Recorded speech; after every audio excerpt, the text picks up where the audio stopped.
Evening అయితే షాపింగ్కి వెళ్ళాను. సో ఎప్పుడు మన కోసమే కాదని చెప్పేసి ఈసారి మా చిన్ను పండు కోసం కూడా కొంచెం షాప్ చేశాను. వాటికి బెల్ట్స్ అండ్ న్యూ బౌల్ కూడా తీసుకున్నాను, food bowl and water bowl. అలానే వాళ్ళిద్దరికి కొన్ని ట్రీట్స్ స్నాక్స్ తీసుకుందామని బోన్స్ అయితే తీసుకున్నాను. సో బోన్స్ ప్యాకెట్ని అయితే ఓపెన్ చేస్తున్నాను. మా చిన్ను అయితే సోఫా ముందే ఎక్కిపోయి కూర్చుంది. పండు అయితే ఇంక వెయిటింగ్ అనమాట.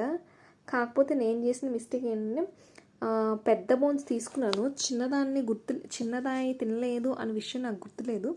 పండు దాన్ని కన్సిడర్ చేసుకుని పెద్ద బోన్ తీసుకున్నాను అనమాట. సో ఫస్ట్ బోన్ వచ్చేసి చిన్నుకి. సో ఎంత కష్టపడుతుందో చూడండి. And next bone, second bone వచ్చేసి పండుకి. ఎందుకంటే ముందు పండుకి చిన్నుకి ఇవ్వకపోతే చిన్ను వెళ్ళి పండుని కట్ చేస్తుంది.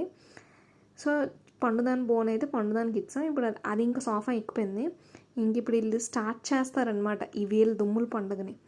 ఇంకా చిన్నదాన్ని చూస్తే పళ్ళు చిన్నవి, దుమ్ము పెద్దది, ఇది ఎలా సాధ్యం అన్నట్టయితే చూస్తుంది. ఇప్పుడు